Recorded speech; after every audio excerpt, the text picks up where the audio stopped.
দেখো হাসা, আমি কতগুলো ডিম পেড়েছি। দেখবে আমাদের খুব সুন্দর সুন্দর ছানা হবে। তা তো হতেই হবে, তুমি নিজে পুটপুটে দেখতে, আমাদের ছানারা তো পুটপুটে হবেই। শোনো, আমাদের ছানাদের কিন্তু আমরা দুজন মিলেই সাঁতার শিখাবো, কেমন?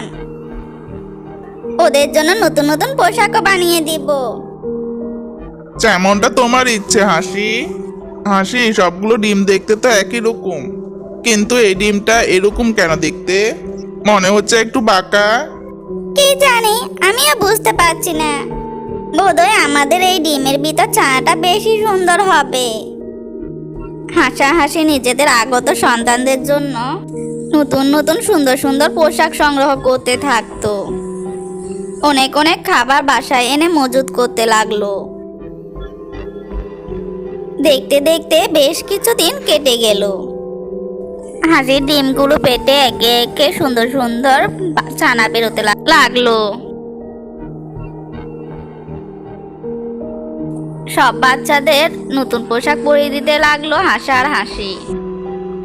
দেখো, আমাদের হাঁসরা দেখতে কত সুন্দর হয়েছে, কিন্তু এই বাঁকা ডিম থেকে তো এখনো কোনো ছানা বের হলো না।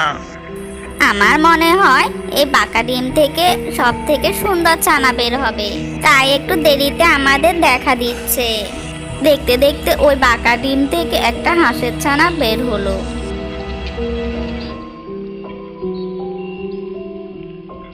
কিন্তু ওই ছানাকে দেখে হাসাহাসি মোটেও খুশি হলো না। সেই ছানার মুখ থেকে গলা পর্যন্ত একটা বড় কালো দাগ ছিল। এ কি স্বপ্ন দেখেছিলাম, এই ডিম থেকে সব থেকে সুন্দর ছানা বের হবে, আর এই তো বেশি কুৎসিত। তাই তো দেখছি।